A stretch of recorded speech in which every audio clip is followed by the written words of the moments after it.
this meeting to order for a regular board meeting. Can I get a roll call? Yes, you can. Mr. Thompson? Here. Mr. McKnight? Present. Mrs. McKinney? Here. Mrs. Carlson? Here. Mrs. Johnson? Here. Mrs. Meeks here. Pam Cook, Recording Secretary. Terrell Yarbrough, Superintendent. Shelley Wagner, Human Resources. Michelle, Curriculum and Instruction. Jason Bloom, Communications and Community Relations. Josh Rand, Business and Operations. Thank you. Do we have anyone deleting us? Probably not. It's that time of year. She's right there. We're all Right there. All right, yeah. Oh, we're doing it in Spanish, right? I would love if everybody would join me for the Pledge of Allegiance. I pledge allegiance to the flag of the United States of America and to the republic for which it stands, one nation, under God, indivisible, with liberty and justice for all. Thank you so much.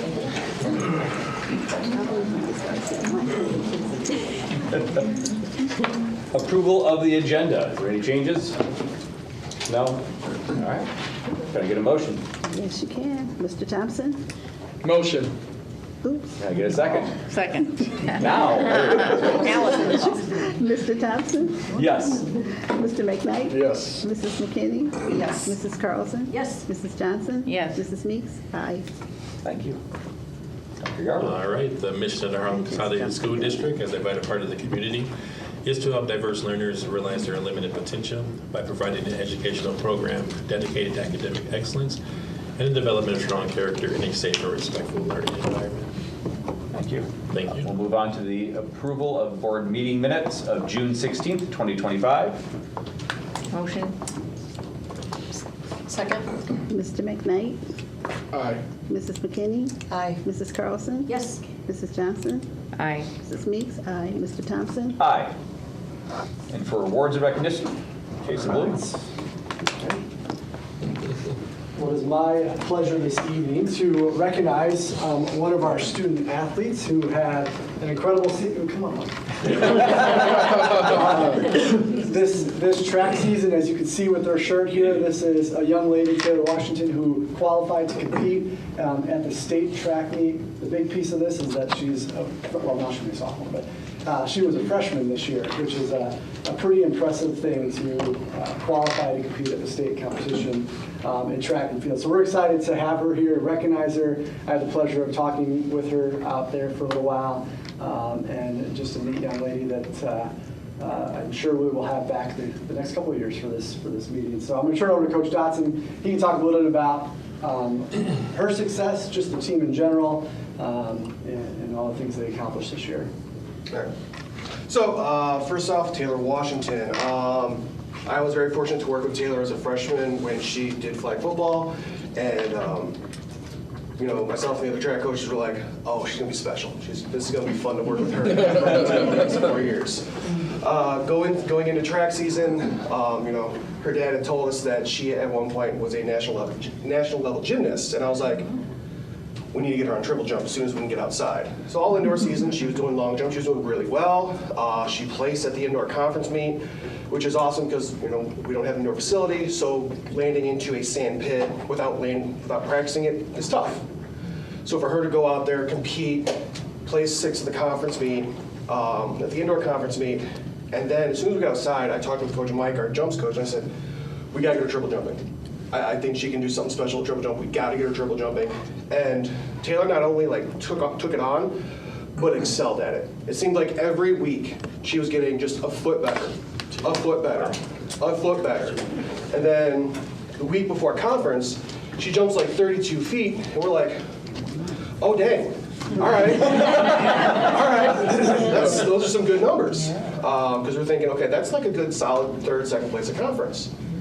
Go into the conference meet, and jump what, 35? 30, jump 35, and she jumps even farther. Wins conference as a freshman, beating girls who had been continuous conference champions, placing a conference, and state qualifiers. So then we go to sectionals, where we had the toughest sectional, because the girl that did beat Taylor jumped 43 feet, which was the #1 jump in the nation. So then Taylor follows that up by jumping 36.2, 36.3, 3 centimeters off the automatic state qualifying mark. But she took second place, which means she now qualified for the state track meet. She was our only qualifier. She's our first qualifier in 2 years. Our first qualifier in triple jump since 2019 when Olivia Lewis qualified for the 4th straight year in a row. With that jump of 36.3, Taylor is also number 2 all-time in school history behind Olivia Lewis, who is a 3-time state medalist. Wow. At the state track meet, now I'm not sure how familiar you guys are with triple jump. All season, Taylor had been moving up on the jump board. So she started off at 24, went to 28. Then at the state track meet, the day before prelims, she started jumping off the 32 board. Just kind of did it by accident. We're like, hey, that's the 32 board, not the 28 you're used to. She goes, I'm okay with it. Which for any other athlete, I feel like is I'm going to panic and freak out. Taylor's like, okay, I'll go out and do it. Jumps 35 feet, which was her second best jump of the year. Coolest thing about that whole experience, Taylor was the only freshman in 3A that qualified for triple jump. So the future is very bright for Taylor. As far as the whole team, we had a great season. We lost indoor conference by 1 point to Hananiga, who has a gorgeous facility. We weren't even anticipating doing that. We had just spent all season training, trying to find the best girls for the best spot, and all the way up until the 4x4. We were winning it, and we were like, this was not expected. So going into outdoor season, we knew we had something special, but there were some other teams that we knew would be right there. So fast forward to conference meet, we ended up taking 4th. Boylan won it for the first time, I want to say almost over 10 years. They ended up winning their sectional for the first time ever. So they had a very good squad. They had multiple state qualifiers. Guilford was 2nd with Hananiga 3rd, and we were right behind them in 4th. And that's a great finish for us, because 2 years ago we were 8th, last year we were 4th, and we're still growing. We scored more points this year, and we have a lot of girls coming back, Taylor being one of them, but a lot of other girls in this youth that are going to fill those spots really well, and I'm excited to see where this team goes. Not just Taylor, but I think you're going to have some teammates next year going down with you. So as far as the whole season, it was great. I think overall we had 10 girls, or combination of girls and relays, break into our top 10 in school histories events, with a lot of those coming from the indoor conference meet, which really shows you how dominant we were at that meeting. To have, I want to say it was 7 top 10 finishes in school history in one meet. So the future is very bright for Harlem, very bright for Taylor, and hopefully in a couple months we'll see you guys here for flag football with some plaques. Yeah. All right. Amen. Honestly, like all that success is a huge testament to Nate and his team and coaching. He's been around here for a while and he's built a strong program. And it's kind of fun. I was asking her a little bit before we were in here about the events that she likes to do and stuff like that. And as a former track person, really long time ago, like we know that like you have limits in what you can do and what you can be in. But she's like long jump, triple jump, 100, 200, 4x1, 4x2, like pretty much every event that's possible. I think it sounds like this girl could be successful in that. And so I'm excited to hear and see what happens over the next couple of years. I know that you're gonna do some awesome things, and so congratulations on your success this year. We look forward to watching that, and kudos to your hard work and all of that. So again, on behalf of the board, our school district, your school, congratulations. We're super proud of you.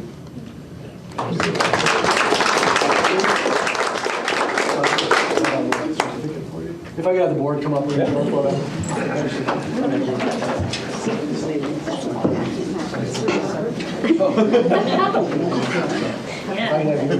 We always look that way when we get down to that. Yeah, so we're going to turn around. Sorry, we're going to face this way. I'll let your mom get a photo. Just jump on Nate's as well. I'm a little bit. No, you're good. Okay.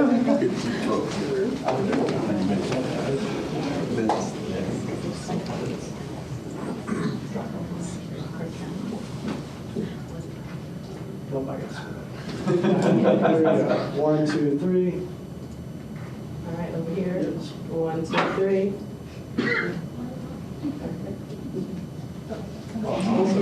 Yes, well done. These are going to extend. I mean, That's what it looks like to me, but they probably do it. Don't do it right. Well, I wouldn't do it right. I'm just saying, it just looks like. He has to do the triple jump. Sounds like she's It's just I was saying, every time it looks like when they land, it looks like their knees gonna hyperextend because they land so hard. I used to coach triple. Okay, so I guess if you don't do it right, you hyperextend it. Watching that over here. Pretty cool. I saw her first dance. And then jump, like two jumps, like and you like walk and then I don't know. It's, I was a sprinter. Thank you, Jason. Distance running. Do we have any comments from the community? All right, and with that, Josh, for approval of the bills? All right, thank you. The total payables this period were $6,605,236.24. There were void checks of $36,983.25. There was a summer payroll batch that had an error in it that had to be voided, so that's why we voided those checks and reissued those. There were 2 payrolls this period for a total amount of $7,361,951.54 for total expenditures of $13,967,187.78. I'd like it noted that only 5 people left. Of the 6. one's required to be here, just so you know. Split out by fund, the education fund paid $7,527,854.08. Sorry, my voice. The tort fund paid $1,547,696. The operations and maintenance fund paid $516,875.06. The transportation fund paid $2,601,740.36. The IMRF Social Security Fund paid $252,072.57. Capital Projects Fund paid $495,455.81. And the Life Safety Fund paid $1,025,493.90. Again, for total expenditures of $13,967,187.78. Are there any unanswered bill questions? That is it for bills. Thank you. All right. Do you need a vote on that? Huh? Do you need to vote on that? Yes, approval of the bills. Motion. Mrs. McKinney? Aye. Mrs. Carlson? Yes. Mrs. Johnson? Aye. Mrs. Meeks? Aye. Mr. Thompson? Aye. Mr. McKnight? Yes. And with that, communications and committee reports. Mrs. Meeks, you are first. You first. Good evening, everyone. Were you looking for a response? Thank you, everyone that's here tonight. First, I would like to say for Taylor, wow, to be able to compete in more than 1 or 2 different events, that's awesome. One thing I could not do when I was a track runner, I could not throw. I could not jump. If I threw something, it would probably go about right here. But I was a sprinter. I mostly was a distance runner. But whenever we were short, my coach, he believed in points. So he would pull me, oh, I need you to run this. I'm like, I didn't even practice it. But, you know, I still done it, but I love track. Track is good. And so for her to be able to participate in more than one event, that's amazing. And she definitely has a good future ahead of her to be that young and doing as great as she is. We got some good students out, some good athletes, so wishing continued success to all of them.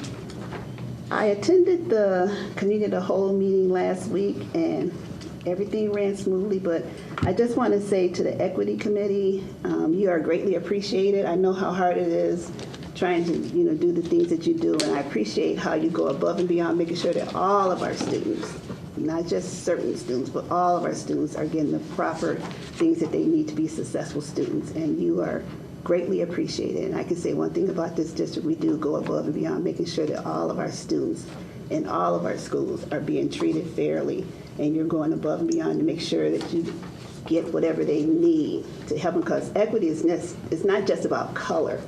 It's more to equity than color. You know, you had kids that that have handicaps or speech impediments. It's everything. And in this district coming together to try to help everybody to get on the same wavelength, building up their morale. I want to tell each and every one of you, and those that are not here, I'm screaming it to you at your house, telling you thank you and you're greatly appreciated. And our meetings are getting better and better. And we will continue to make sure that Harlem is improving in everything. So again, you might not hear it, but you'll hear from me. Thank you again. I really do appreciate each and every one of you at all of our schools.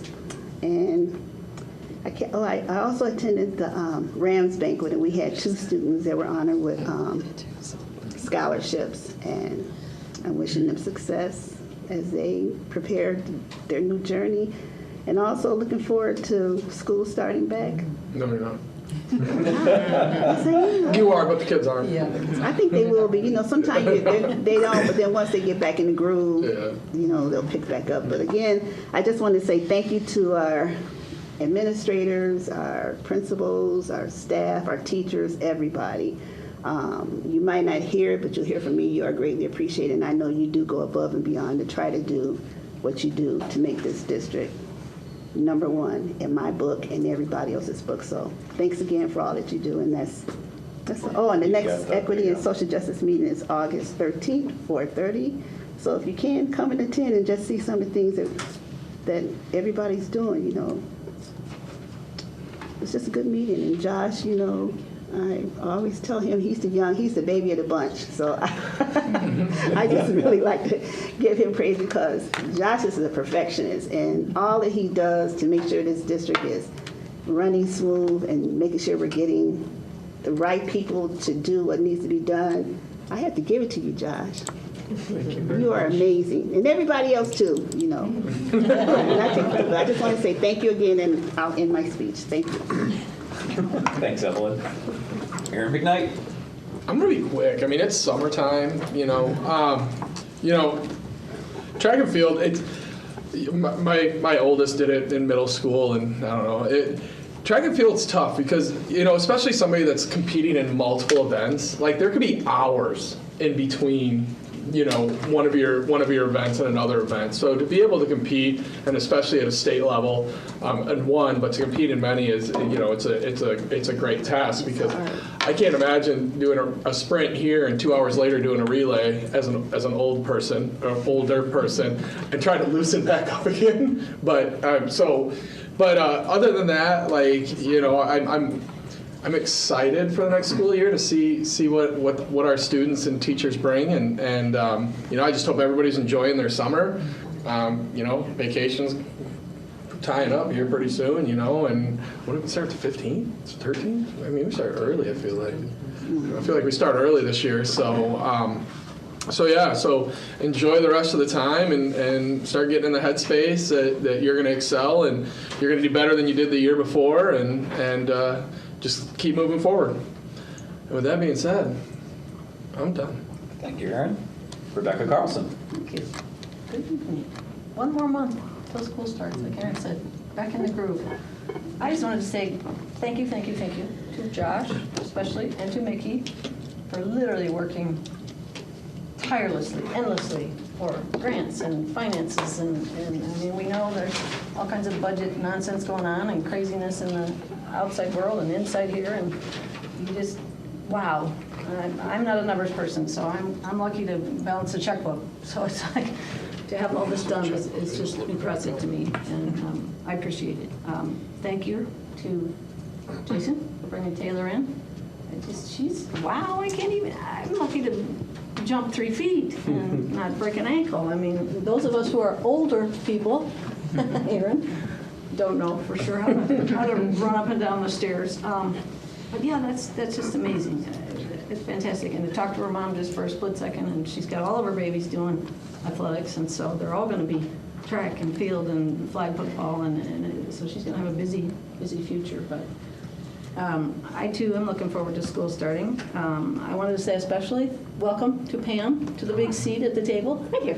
And we're fortunate to have you doing all the great things that you do. Appreciate it. And for Josh's new assistant, we welcomed her on Wednesday night, and so I'm excited to have her on the team too, and we're doing some great things.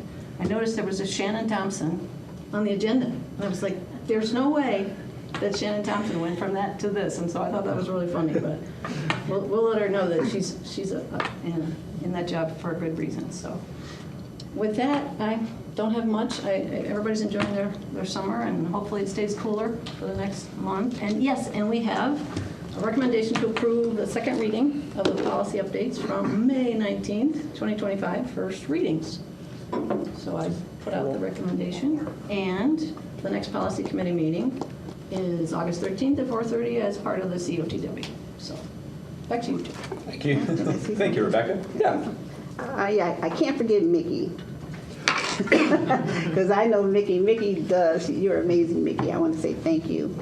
You know, I know you from back when my kids were in school. I know you as being their track coach, and you were an amazing track coach. You kept those girls in line, and they did some good things back in the day. So, Good times. So you're amazing at what you're doing, and you go above and beyond trying to make sure when you present everything to us, it's right on tag, perfectly on the screen, and everybody that works with you too. So sometimes I don't like to say thank you to people because I always no, I didn't say that right. I don't like. I never say thank I you. love saying thank you, and I like to give people. I like to congratulate and praise people on what they do. But sometimes you forget somebody, and then that little thing will hit you in the back of your head, and you feel bad. But if I do forget people, it's not, my heart doesn't mean that. My brain might be kind of running, trying to think of everything, but I just want you to know too. And Too much everybody good else. stuff. Yeah. Too much good stuff. But Mickey was the bomb back then. Still the bomb. Thank you, Mickey. Diana Johnson. All right. Well, I would just like to congratulate Taylor, too. What an awesome job she did, and I know we're going to see great things from her in the next few years. I'd also like to mention I did go to Chris Ordino's retirement party, so we had a retirement party for Chris. And after her 25 years here, she did a wonderful job, but we do welcome Pam taking her spot, so Pam will do a wonderful job for us. Thank you. I'd also like to mention that next Monday night, the 21st at 6 o'clock, the Village of Machesney Park will be honoring our boys bowling team, or girls bowling team, our girls bowling team for winning the Nationals. They did the boys 2 weeks ago, which I didn't know about, but I do want to mention to everyone if they'd like to attend the 6 o'clock meeting next Monday at Village Hall. Before the start of their board meeting, they will be recognizing the girls bowling team. So, and then I do want to thank all the staff. I'm just going to thank all the staff so I don't forget anybody. Thank all the staff. And I would like to point out our bus behind us. We have our first electric bus made it. Is that So, heavier? I don't know. I'll have to. I would hope so. but anyway, that's part of our electric bus. That's part of our programs that we do with grants and things. So one of our first and the second bus is coming. You said, Josh, soon. If not today, then tomorrow. It might be out there now. So It might. It'd be shocking if it was. I've got her first electric bus, so just like to point that out. And I think that's all I have for this evening. So that's it for now. I'm looking forward to school starting. Sorry for talking over you with that terrible joke. We'll pretend like that did not happen. We'll go on to Diane McKinney. First, I want to thank everybody, too, from the Harlem staff and all the hard work, the plan and organizing of the committee of the whole presentation. I always learn so much when I come here to that. I know it's my job to be here, but it's also so interesting that I feel like I learned so much, and I can also process so much at a time. And then when we move on to the next one, I feel like I'm still in that other committee because it's so much information. But I enjoy it so much. I learned so many of the acronyms and some of the things that have changed over the 6 years I've been gone. It's just amazing how far we have moved and progressed from those 6 years. It's just amazing to me. And I really think it's so important that we're all informed, and it's what's happening in our entire school district happens in one whole month, and then we go from there. It's great. One full meeting. Second, I attended my first Ram Scholars celebration at the Tabala Event Center. And Aisha Pierce and Zirian Sims Bryce were two of the Harlem School District students that came here and got scholarships. And they were recognized during an event here during one of our meetings. I also had the opportunity to meet a former student, which was really exciting to me. Mercedes Joyner. She was one of my students, and so excited to find out that she was on the 2024 RAM Board of Directors, which was really such a success. I was really thrilled about that. And to find out that she also owns her own business, JMC Strategic Counseling. I was just amazed, and I love hearing that and finding out about all the students, and especially the ones I've had in the past, so I can recognize them and be appreciative of what they've done in their future. I also attended Chris's ceremony for her retirement, which is really nice. I got to see a lot of friends from the past and some of the people I worked with in Loves Park School and at the middle school. And I also want to put a shout out to, once again, Taylor Washington for doing a great job in track. Okay. Yeah. And our next educational committee meeting is August 13th at 4:30 p.m. Thank you, Diane. Can I pull an Evelyn real quick? You're losing control. Go ahead. I forgot to mention this, and I had it mentally written down, and it mentally left. But about the Golden Apple event, that the guest bartending on Wednesday. So show up. Plug in. What? Get the plug in. I'm trying. So I will be there 6 to 7 pouring drinks. I know Kurt will be there. 4 to 5. Kurt will be there. Dr. Yarborough will be there. I can't remember who else. Josh will be there. So there's a bunch of us. Brad Marquette, I believe, is there. I'm trying to think of. Brock. Yeah, and it's a guest bartending event. The money goes to the Golden Apple Foundation. However, because it's at Rascals, because it's in our backyard, we should smash every other district. We should. 2 years ago, we got hurt because Belvedere took us out. We can't have. I know we cannot get beat. We cannot lose to Belvedere. Yes. So show up Wednesday, 4 to 7. There'll be a food buffet there. There's a raffle going on. So let's. It's in our backyard. We have no excuses. Sorry. I'll yield my time. It's a yes on the air. That was well placed. Yes on the air conditioning. The bus had the We're air. going to be fighting for that one. Mr. Sterling is out today.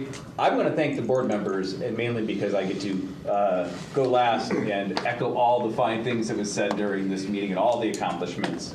I'd also like to congratulate Taylor and Nate. I am not a track person, but not only is it having someone with that skill and then helping and guiding them to do all of that, and then we had someone else 2019 as well that was absolutely amazing. Like, that takes a good coach as well. So I'm so glad you bring everyone in to celebrate that, and thank you for everyone else for calling out the great events that are going on as we prepare for all the fun that begins with the next school year. The timer is ticking down for sure. It might be a few more weeks, but it's going to feel like mere seconds for anyone that's, say, married to a teacher. That being said, I do have a couple things to call out here, including a message from Mike for some discussion. We do have the meeting of the whole, which will be covering business services, August 13th, 2025 at 4:30. And the next regular board meeting is going to be August 18th, this year, of course, at 6 o'clock p.m. And with that, I will move into the budget discussion, which we do have something prepared, and then we can do some discussions around that. Pardon me as I read this. Let's see if I can do better than it was written. As we begin the new school year, it's important to acknowledge the financial challenges currently impacting our district and many others across the state. We are keeping a close eye on several financial factors that could impact how we sustain the level of services and support our students and staff have come to expect. First, we are facing an increase in healthcare costs, which puts added pressure on our operating budget. In addition, corporate personal property replacement tax, commonly known as CPPRT, revenue has declined by approximately $6 million over the last 2 years, which represents a substantial portion of our funding. On the federal side, the situation remains uncertain. Title II funds, which are typically received in the amount of $221,000, are currently being withheld. The same is true for Title III funds, which typically amount in around $43,000. While we are given an initial allocation for Title IX funding of $115,897, those funds are also being held at this time. We are also keeping a close eye on the potential for declining interest rates, which could further reduce the revenue we receive from interest earnings.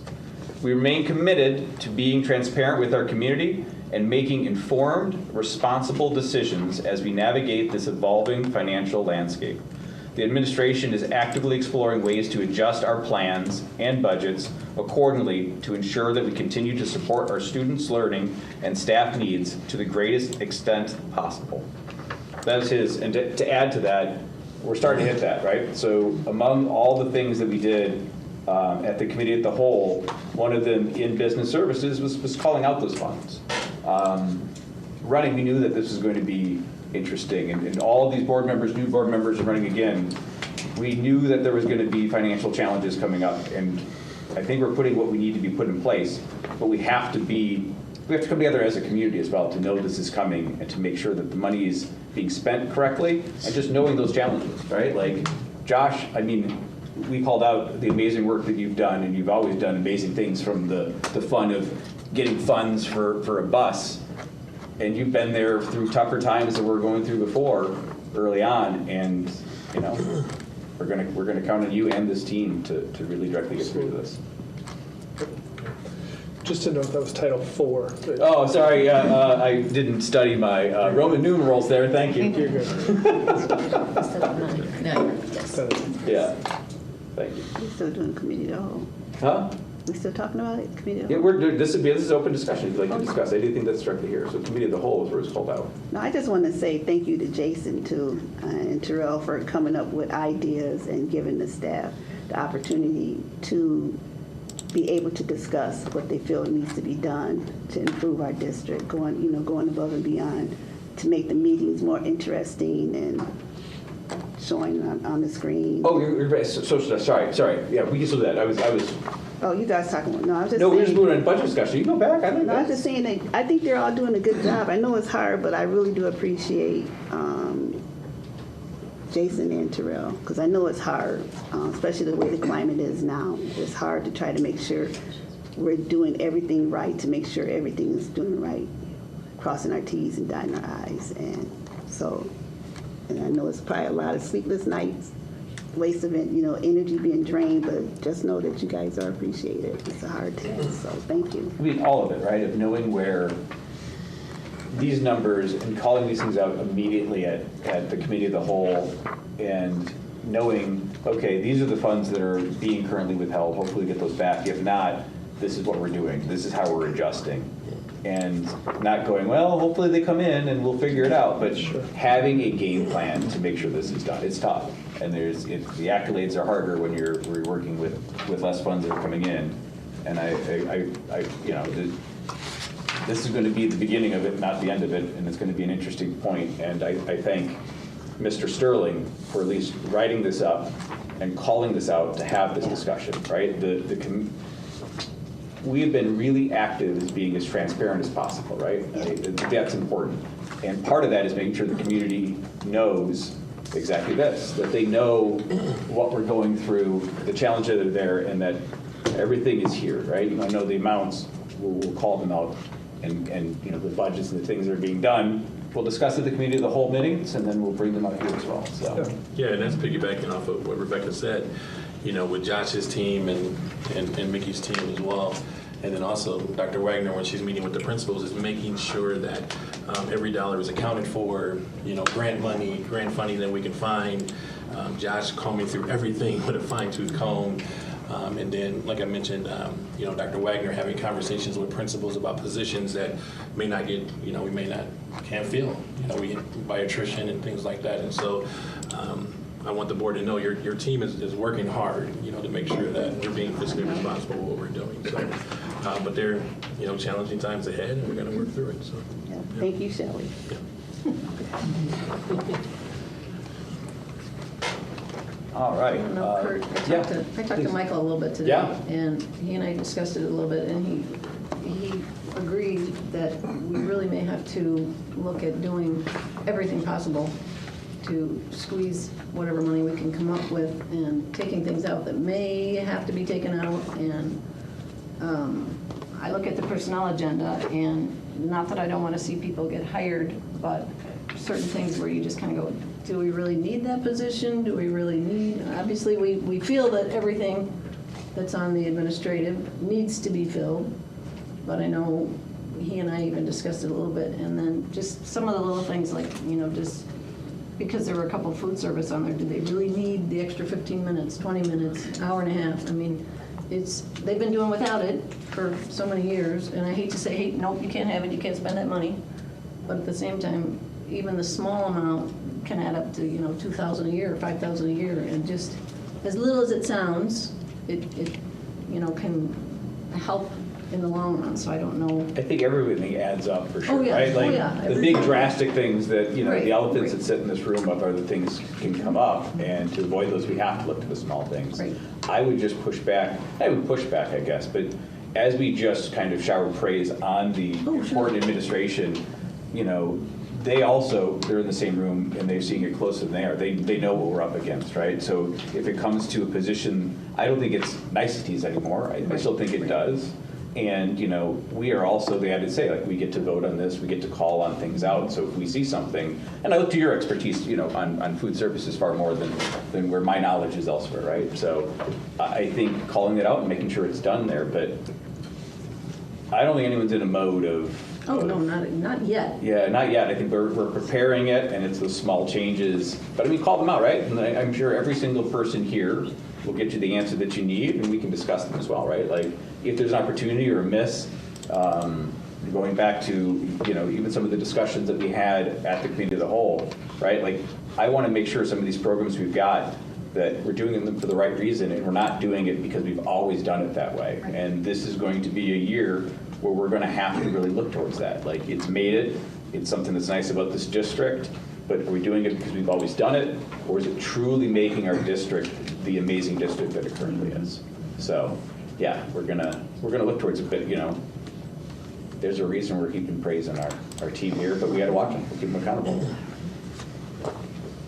Any other call-outs with the budget discussion here? I know it's a little different without Mike's calling it out and not being here, but is there any other discussions, points, or anything? Otherwise, Well, I think we need to be accountable to us as well. We need to be accountable as well to the district, as well as to our administration, to our superintendent, and be like, we are the ones that are voting yes or no. Oh, yeah, on these absolutely. budget things. So I think we need to be seriously looking at ourselves in the mirror going, let's really pound out the numbers and cut wherever we can cut. So I will always be, I ran on being a cheapskate, so to speak, and so anything we can mess with and rearrange and redo and, to me is very important, so. Absolutely. And it's hard, right? Like, 'cause I'm also a generalized cheapskate. Cheapskate? Yes. Cheapskate. No steak there. But I also know that it's very difficult, especially like I know Mike says it's really hard to kind of, as you steer that boat, and sometimes you have to make sure, right? Like, it looks good to cut something, but what you don't see is all the things that have gone into certain programs. And while you may have some immediate savings from them, the long-term costs or the cost to bring it back once we see better financial times sometimes can outweigh. And some of the amazing things that not our district, but other things that have had in the past got cut, and it's so hard to bring them back. And you go, how did you ever do that? And it's the times that we have to be careful. When I say the elephant in the room, we've got to be really precise, and I would rather be very frugal in the small stuff, right? Making sure that's all done, making sure we're budgeting everything correctly. We're trying to find additional ways for maybe added interest to come in. We've got one of the most creative people to that, so we don't have to do some of these more drastic means, right? Like, we have to watch everything. We've got, there's buildings, the new program we've got for the clinic, right? Those are really easy things to cut. And you look going, we cut the clinic, we save X, but we put it in place to ultimately save money down the road. So we've got to be really diligent and careful. And our job is tough, right? Like, you're speaking about running. I ran on the fact that this was going to be the toughest 4 years possible, one way or the other, just with what we were going to be going through. So I'm with you. We're going to do some teamwork to do this. I just want to make sure that, like, the throwing the baby out with the bathwater, Yeah. like that's a bad one, but it's important, right? Like, that is going to be really important, I think, as we navigate through this, is that we need to keep that Harlem pride and the things that have done so well that we've been able to benefit through as coming through this school as we navigate through tougher financial times. And I think that's why it's so important too, for our community. If you really want to know about what's going on and what we're doing, to attend some of our committee of the whole meetings when you have time. Because in our latest meeting, Dr. Herb went over, there's a certain amount of money that was, was supposed to be giving to her department that she doesn't have, right? And now we have to figure out another way to do that. And so being able to hear that information and learn about that and figure out what we're trying to do to still provide services to our kids, I think it's more important. So, So if you want to come, committee of the whole. Yes. Yeah, stay for the budget. Right. All right. With that, we will move into administrative reports. Dr. Erb. Thank you. I have 2 overnight travels, and you may recall when Mr. Stangy came and he shared a grant opportunity with all of us. And so we received the grant and everything, but part of that he shared would be some overnight trips where he'd be taking students to conduct some interviews and do some filming. So the first one is in July. They'll leave on the 23rd and come back on the 25th. They'll go to the Historical Museum in West Frankfort, Illinois, and there they're going to do some interviews with History of Cole. And then the second one is August 8th through the 10th. They're going to be filming, doing some Cole history in Marissa, Illinois. And so both of them are great opportunities. The students are known as like student interns, so they're getting some internship opportunities along with this. So it's completely paid for through that grant that received through the University of Illinois. Fantastic. Any questions? All right, that ends my report. Thank you. All right. Josh, back to you. Thank you. The first item this evening is a recommendation to approve a resolution declaring surplus property at Parker Center, Harlem High School, and the Administration Center. Next is a recommendation to approve facility requests. There are 2. There's a soccer rental in a few weeks at the high school, and then a high school musical in March in the auditorium. Any questions on either of those items? Do we know that these things, like we saw file cabinets or something like that, do we know that they're going someplace, or are they just going out in a pile somewhere in the backyard? We had 9. We asked the buildings, and 4 of them I think were spoken for, so we have 5. So they are available. They're free to take, or they're free to even like something crazy like posting them on Marketplace and going, hey, $10 and come They're get them or something. super heavy. Simple. Okay. They're hundreds of pounds Hundreds. heavy. Yes. Because they were fireproof HR ones a while back. She says they're not fireproof anymore. So. Right, they don't meet code there too. It's not like your standard file cabinet. No, but we talked about it. Maybe the fire department wants them for testing. Good test. Yeah, sounds good. All right, next is a recommendation to accept the May 2025 Treasury Report. And as Kurt noted in Committee of the Whole, we dug into some of those revenues and just highlights, lowlights, kind of where we're seeing things. And just a reminder, this is the last Treasury Report until the audit presentation in December. So, and we will have a tentative budget presentation next month in August. So we can obviously dig into the budget a lot more at that point too. So, are there any questions on the Treasury Report? Okay. Next is a recommendation to approve an agreement with the Regional Office of Education for the renewal of a truancy interventionist for a cost of $50 per hour at 40 hours per week for the 26 school year, paid with district funds. And there's only one officer? There's only... It's like you buy one, get one. So it's like we're paying for half for both of the individuals. That was the deal, yes. So ROE is paying for half of each of the individuals, and we're paying for the other half. And do they have a specific, or do they just go with, excuse me, like one person takes half of them, or one person takes the half, I or think do they it's stick elementary, with? secondary. Correct. Okay, so they're kind of, okay. But they do work together because often a family that might need that support has kids in multiple levels. Yeah, that's kind of what I was thinking, so, yeah. Okay. Any other questions? Okay. Next is a recommendation to approve an agreement with Secure Halo for security penetration testing for a cost of $21,254, paid with technology department funds. This is cybersecurity prevention, protection of the district network. So Let the good guys break in, so the bad guys can't, yes. There you go. That should be a slogan. Probably is. John, you should, yeah. Sounds better than penetration test.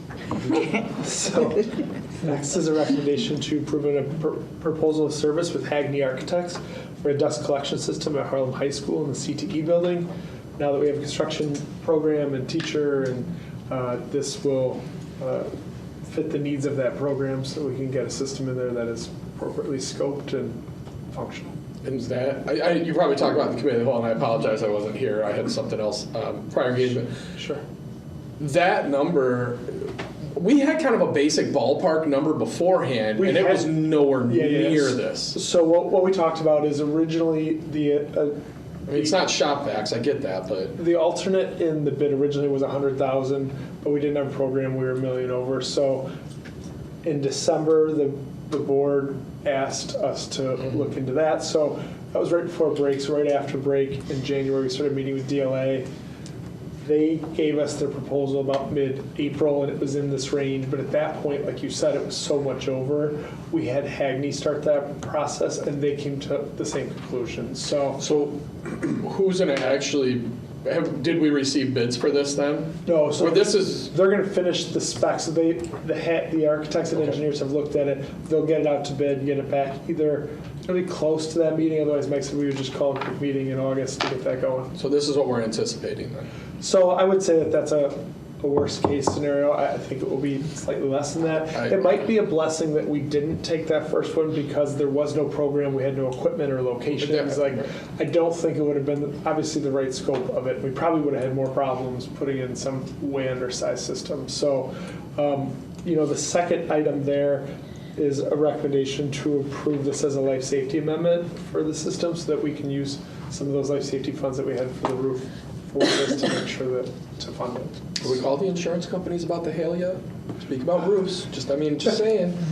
We normally typically walk all of those, and if there's any problems, we let them know on the roof. Just saying, But it might be a blessing that we can use the life safety funds for this, where originally that was a not necessity that the we plan there. use life safety funds. Yeah. I mean, nothing qualifies more than this under a life safety. I mean, if you really think about it. This should be the definition of a life safety project. Yeah. Okay, thank you. Yeah. So the number that we're looking at, which is kind of what Aaron was saying too, is also the Hagney number. I mean, it's kind of an all-in Yeah, thing. so what makes The that... first time I look at this, I'm going, oh my gosh, Hagney's charging that much for just their services, and I can't imagine that, but I'm thinking. So I don't have the exact $400,000 number in there, but when they put that into IWAS, it adds 10% for contingency and 10% for architect, and then that's what it becomes. So it also may come in less than that. I mean, we've seen that before too. So I know Jake has been working hard with our union trades about this project, talking to them about it. We'll let them know when this goes out to bid and see if there's ways that we talk about it as a community as a whole. Yeah, absolutely. So Jake's had a lot of conversations on that too. So hopefully that comes to fruition and we get good bid numbers that way. But we'll definitely make sure that everyone that can do this work knows and we get a good number. as low a number as we can back. Perfect. And that this system, like I said, meets this program and meets our needs and we're good going forward. So. Now, if we have a construction class that's using this, can they use the construction class to help install it, or is that over their heads? No, you gotta prevailing wage, yeah, no. So I kind of hit both the items there. Are there any questions on either? No, thank you. They're both related. There will be one more resolution because when we passed the resolution to issue the life safety bonds, we identified H9 in the middle school. So now that we're going to bring in the high school, there'll be an updated resolution. That shouldn't be a big deal. But I wanted, because we have to click this to ISB, I wanted to have the board approve the life safety amendment so we can keep that moving as everything is moving at the same time. Get it done before it gets cold. Yes, yep, that's the goal.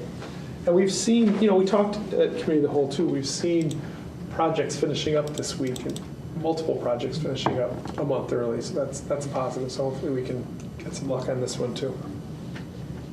Good. Everyone good? Good.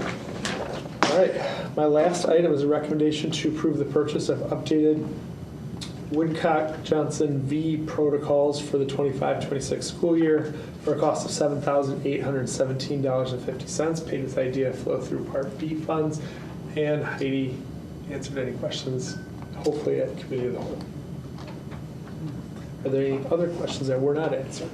And that is my report, Mr. Stephen. Thank you, Josh. Thank you. Dr. Wagner? Thank you, Mr. Thompson. This evening I have a recommendation to approve the personnel agenda and addendum. 12 transfers tonight, 19 employments, and 19 resignations. And if there's no questions, that recommendation report. Thank you. Dr. Yarborough? All right, I got a few FOIA requests here before we get into the profile of a graduate. So the first one, 11D1, Freedom of Information Act request submitted by Owen Wang on June 18th, 2025, requesting graduate information, and the district response dated June 23rd, 2025 with partial inclusive information. So we could provide some of the information that Owen Wang was requesting about our graduates, but not all of it. 11D2, Freedom of Information Act request submitted on June 23rd, 2025 by Owen Wang of the Rockford Sun, requesting information about the math team attendance at the Mu Alpha Theta Conference, and the district response dated July 10th, 2025. Our math team did not attend that, so that was an easy for you. Maybe they should this year. Yeah. 11D3, again, submitted by Smart Procure on July 7th, 2025. All purchasing records from 4/7/2025 to current, and the district response dated July 9th, 2025. And then finally, 11D4, recommendation to approve the NIA, Northwestern Illinois Association Subregion 2 ballot for the Executive Board for a 2-year term as follows: to elect Sarah Moore, Winnebago County Special Education District Administrator, and David Lombardo, Rockford 140 School Board member. It's just kind of something that the board has to vote on, and found out we were in subsection of Subregion 2. Didn't know that before. So thank you for that. And then, so profile of a graduate. If you remember, way back, what was that, Jake? I don't even remember when Beloit came, probably December-ish or somewhere around there. But anyway, we started talking about bringing to our district a profile of a graduate, and really, something that could tie together our mission statement, our visions, things that we're doing in our classrooms. And so when our graduates graduated, the individuals that will be employing them would know this is what you would get from a Harlem graduate.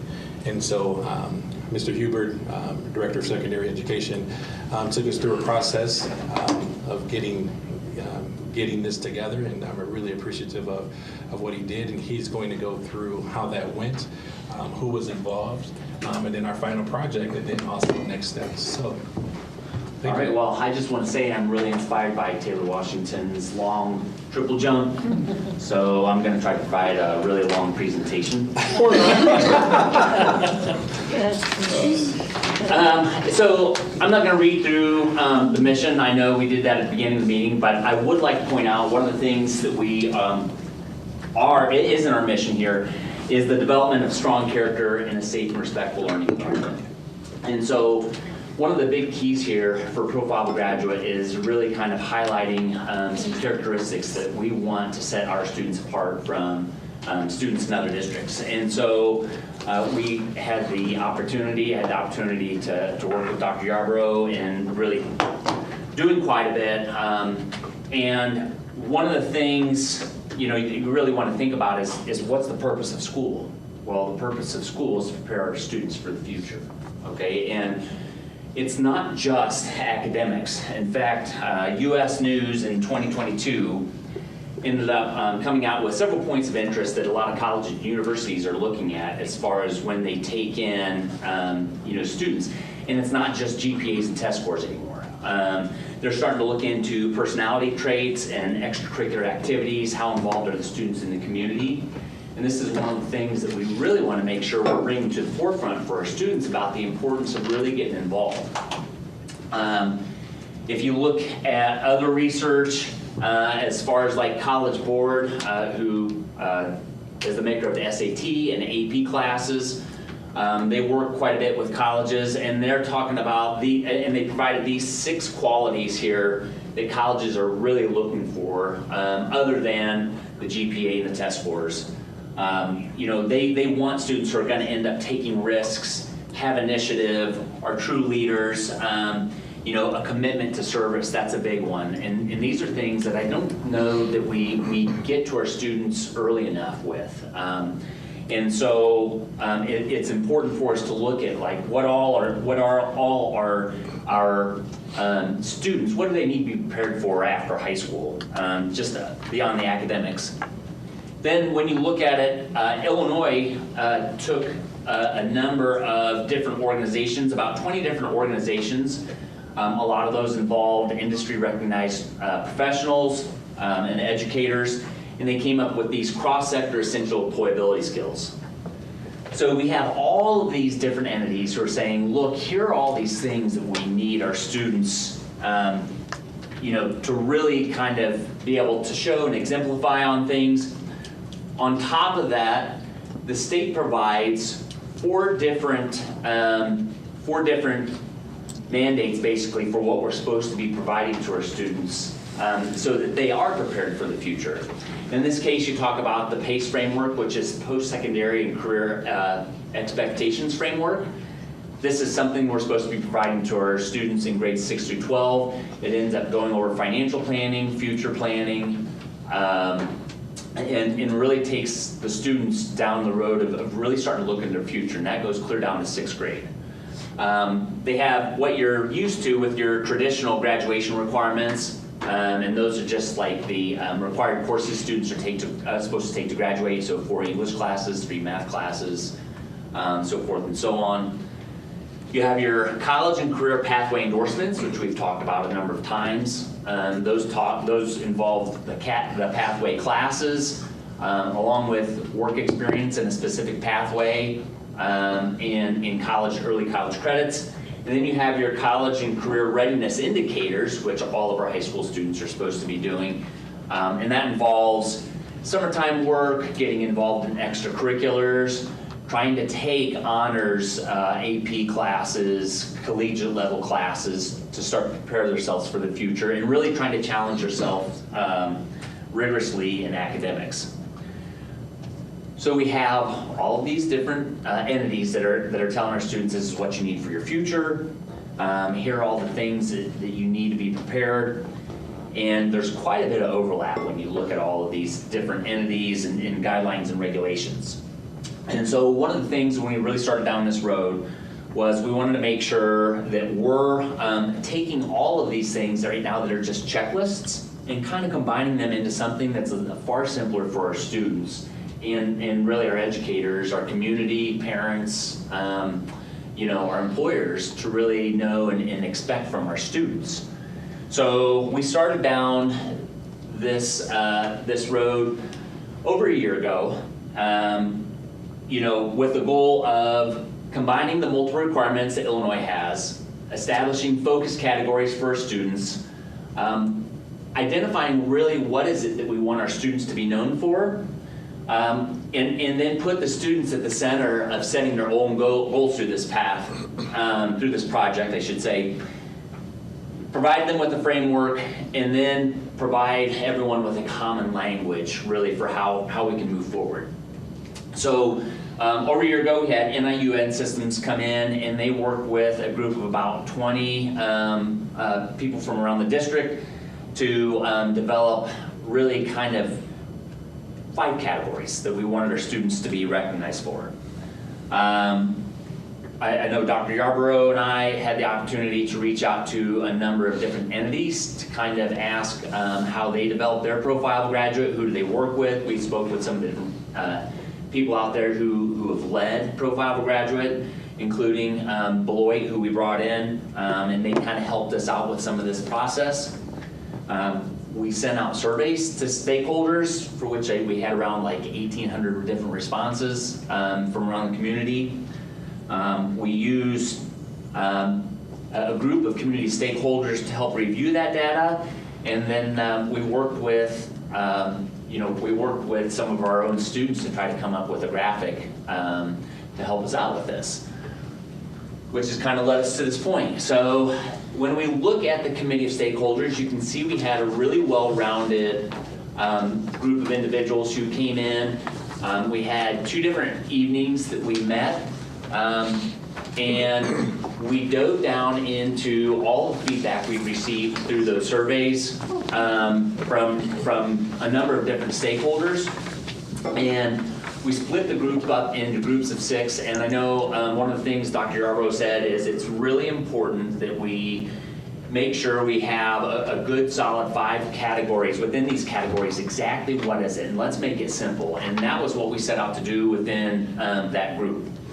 And so that took us 2 different meetings to get through all that, and we have a short video to provide about the experience for those who were involved. Can I say something real quick? Yes. So you will notice this awkward laughing moment in this video of me laughing. That was really me just looking at Jake at the moment. So I'm the only one that's laughing in the video. So I just want to point that out because it's kind of awkward watching myself laugh. Nobody else is laughing. Maybe no one would have noticed. No, they would have noticed. They would have.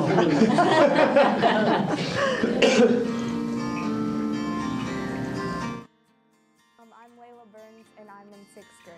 I'm Dr. Cindy Schaefer-Tobin, and I work at Rock Valley College as the Dean of Early College. My name is Brilliance Tarver. I'm in 7th grade, and I'm a student at Harlan Middle School. I'm Melissa Burns, and I'm with the YMCA of Rock River Valley. I'm Corbin Phillips, and I'm a junior here at Harlan. Darlene Keller, Rock Valley Credit Union, President, CEO. I'm Melissa Hagerman, and I am a work-based learning teacher and coordinator. Asia Pierce, and I'm a senior. My name is Dr. Terrell Yarbrough. I'm the superintendent. I'm Nicole Bailing, and I'm a math interventionist at Harlan Middle School. I'm Jason Bloom, assistant superintendent. I'm Melina Filetta, and I'm a junior. Jacob Hubert, director of secondary education. Jeremy Boyce, I'm the principal at Harlem High School. I think I see them just as being ready for whatever the future throws at them. They're ready for the outside world. Most important things that they really get from a Profile of a Graduate are just great communication skills, and then the ability to work with a group through critical thinking and stuff like that.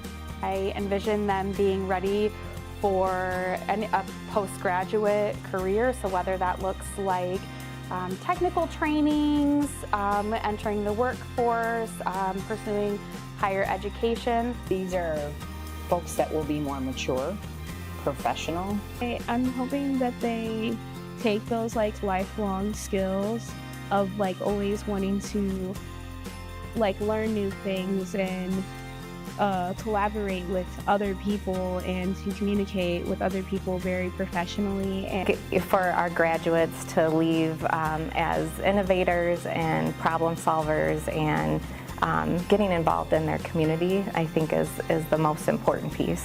The Profile of a Graduate will help our students to really understand how what we're doing here at Harlem helps to provide an environment and really connects them to what they want to do in the future. Not only are we teaching them math and literacy and science and social studies, we're also finding ways to make sure that they get skills in collaboration and communication and all of those things that will be essential to both just life outside of school or within school, within jobs and their career. They're going to be a force to be reckoned with. I think it's going to really be able to highlight not just the skills they've learned in their particular trade, but how they demonstrate them, both at school and on the job front.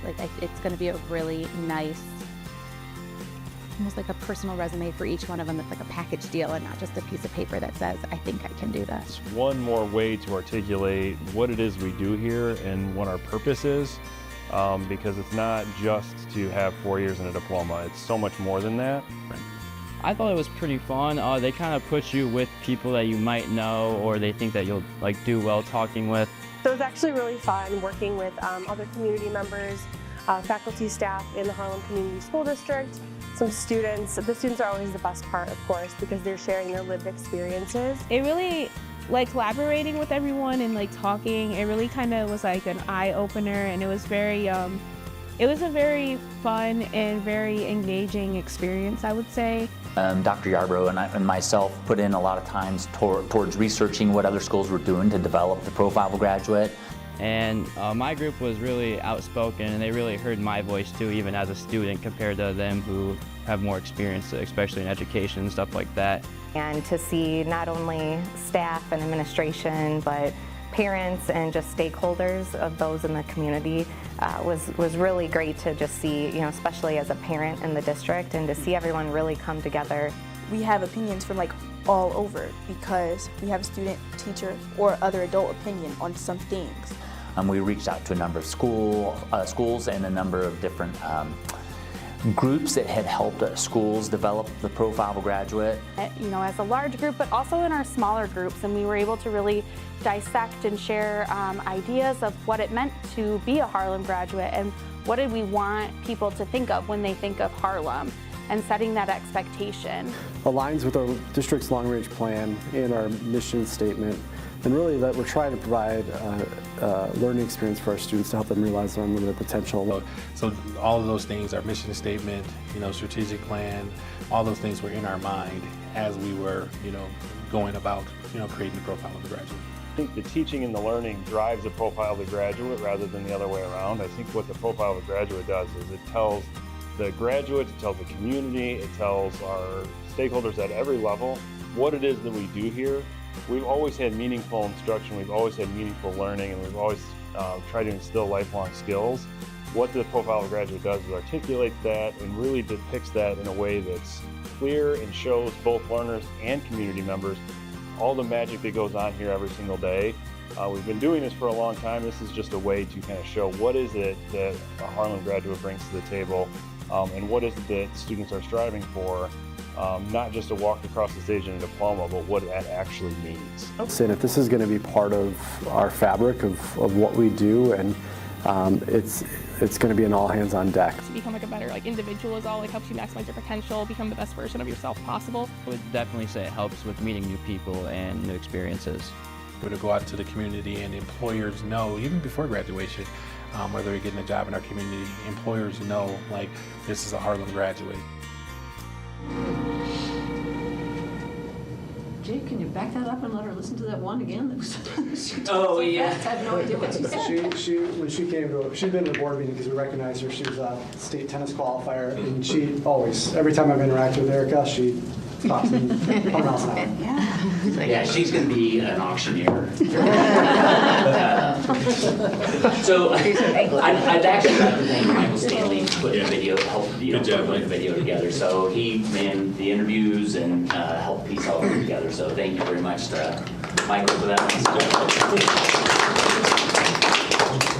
So Dr. Yarborough passed out the profile. After we came up with the categories, the definition of each category, and really kind of boiled it down, one of the things that we did end up having a discussion about is the characteristics that you find within each of the 5 categories.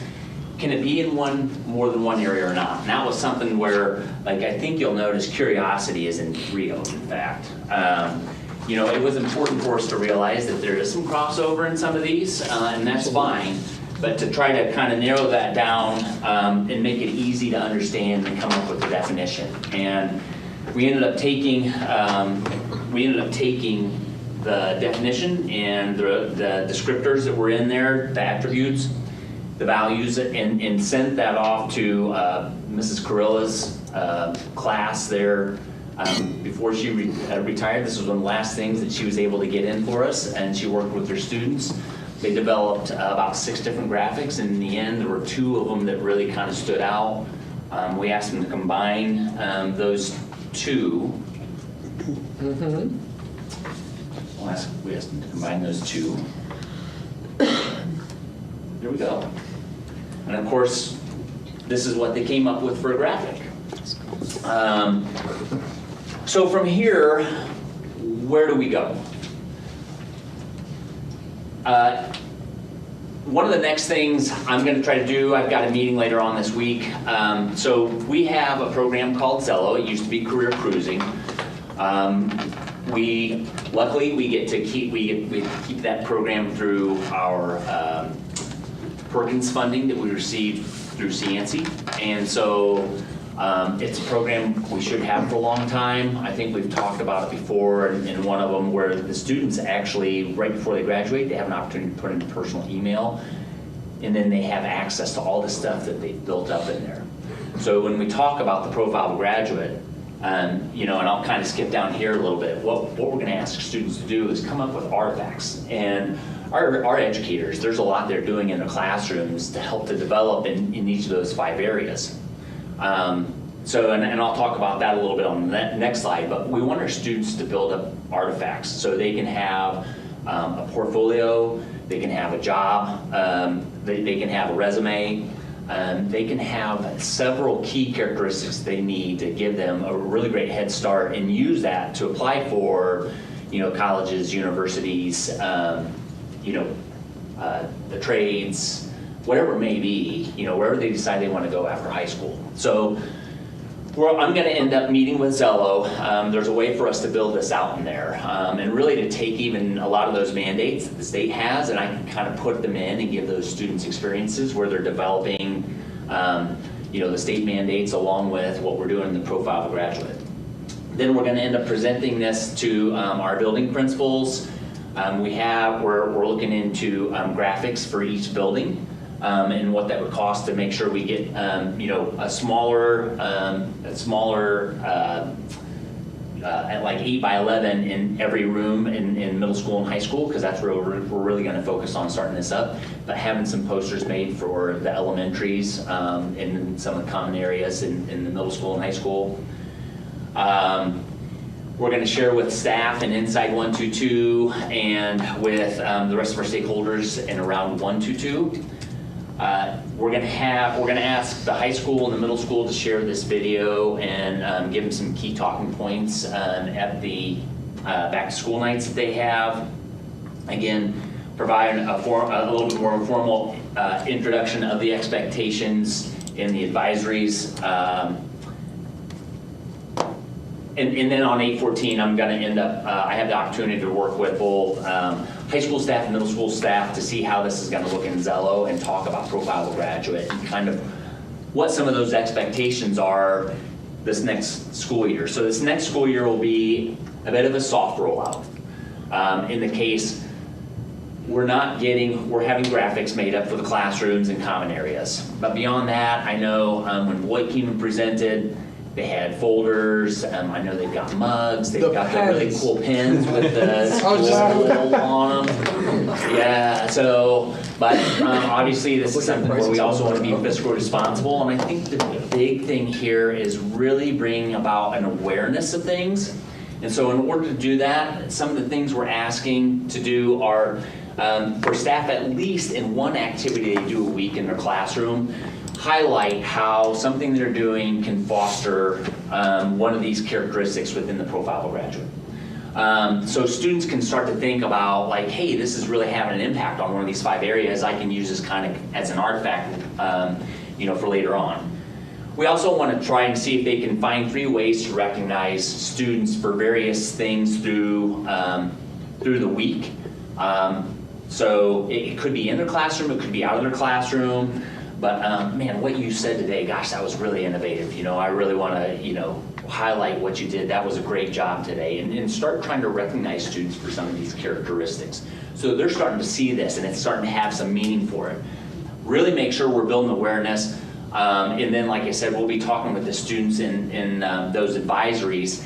We're going to be asking our teachers, especially in high school, to be checking up on you know, how are the students coming along with developing some of these characteristics? What artifacts do you have?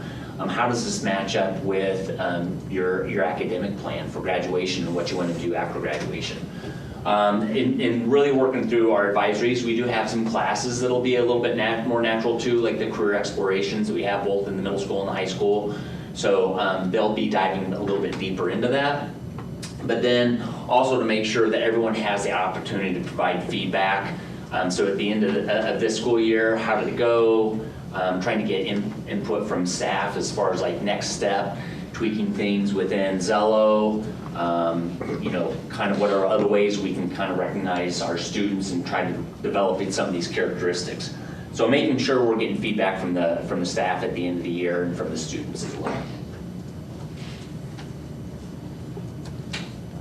And that's all I have. What questions do you have?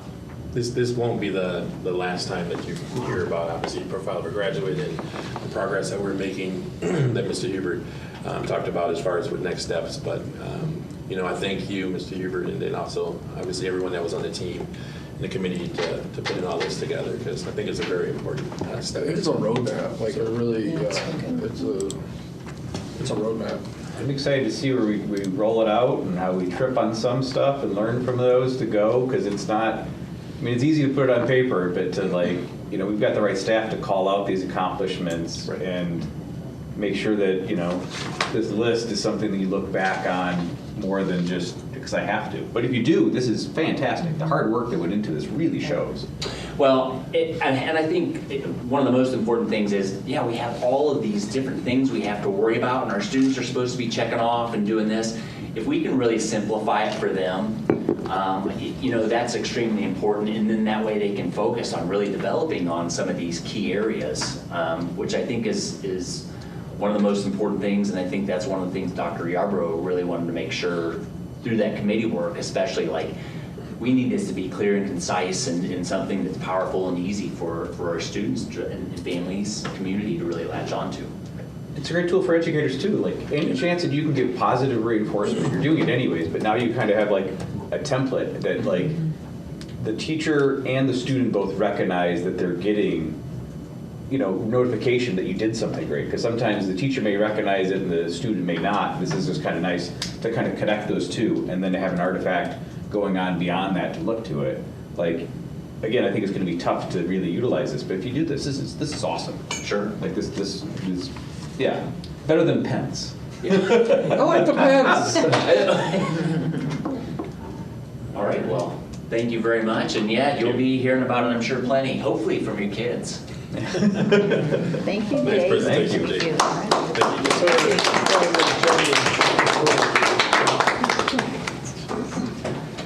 The color is nice too, eye-catching. You did I a like good that the job. students did it too, that the artwork was all from students. It's awesome. Yes. Yeah. Besides Mike's fantastic work. All right, and we move on to the consent agenda. Approval of personnel agenda and addendum. Can I get a motion? Second. Mrs. Carlson? Yes. Mrs. Johnson? Aye. Mrs. Meeks? Aye. Mr. Thompson? Aye. Mr. McKnight? Aye. Mrs. McKinney? Aye. I have to do all, I'm sorry, I apologize. Is that all bundled into one, or do I do B and C? So it can be bundled into one. And I just We've didn't been do it. voting, Individually? we've been voting item by item. All right, so we'll go to 12B then with that motion to approve student travel requests. Motion. Second. Mrs. Johnson? Aye. Mrs. Meeks? Aye. Mr. Thompson? Aye. Mr. McKnight? Yes. Mrs. McKinney? Aye. Mrs. Carlson? Yes. And then 12C, motion to approve facility requests. Motion. Second. Mrs. Meeks? Aye. Mr. Thompson? Aye. Mr. McKnight? Aye. Mrs. McKinney? Aye. Mrs. Carlson? Yes. Mrs. Johnson? Aye. And on to action items. 13A, approve resolution declaring surplus property. Motion. Second. Mr. Thompson? Aye. Mr. McKnight? Aye. Mrs. McKinney? Aye. Mrs. Carlson? Yes. Mrs. Johnson? Aye. Mrs. Meeks? Aye. 13B, approve the NIA Northwestern Illinois Association Subregion 2 ballot for the executive board for a 2-year term as follows: to elect Sarah Moore, Winnebago County Special Education District Administrator, and David Lombardo, Rockton number 140 School Board Member. Motion. Second. Mr. Thompson? Yes. Mr. McKnight? Yes. Mrs. McKinney? Aye. Mrs. Carlson? I have to abstain only because I don't know these people, and I don't necessarily want to vote for people I don't know. That's kind of where I was at too with that. That was a hard one.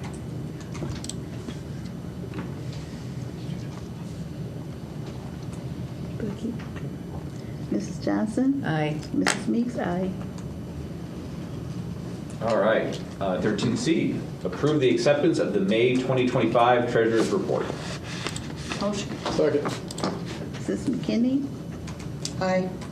Mr. McKnight? Aye. Mrs. Carlson? Yes. Mrs. Johnson? Aye. Mrs. Meeks? Aye. Mr. Thompson? Aye.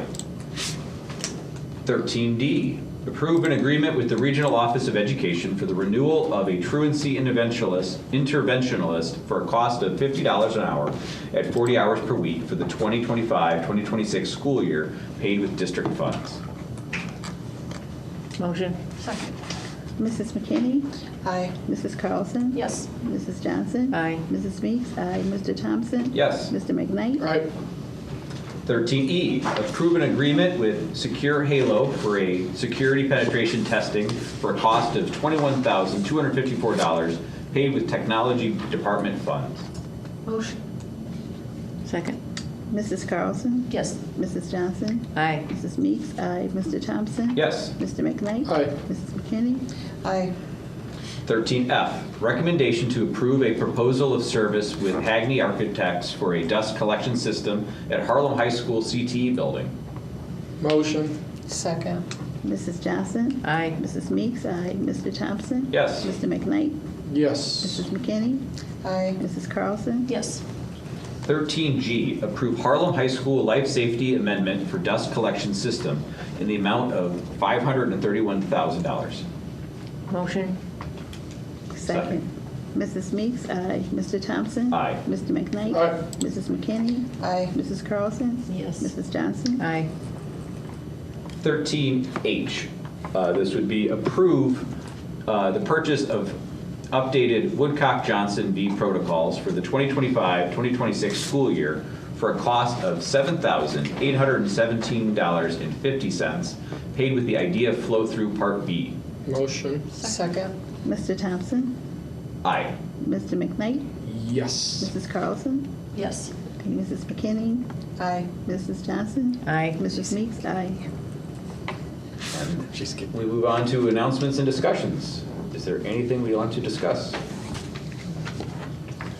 And with that, I move to go into executive session, and that's going to be negotiations, 5 ILCS 120/2C2. Can I get a motion? Motion. Second. Mr. Thompson? Yes. Mr. McKnight? Yes. Mrs. McKinney? Aye. Mrs. Carlson? Yes. Mrs. Johnson? Aye. Mrs. Meeks? Aye.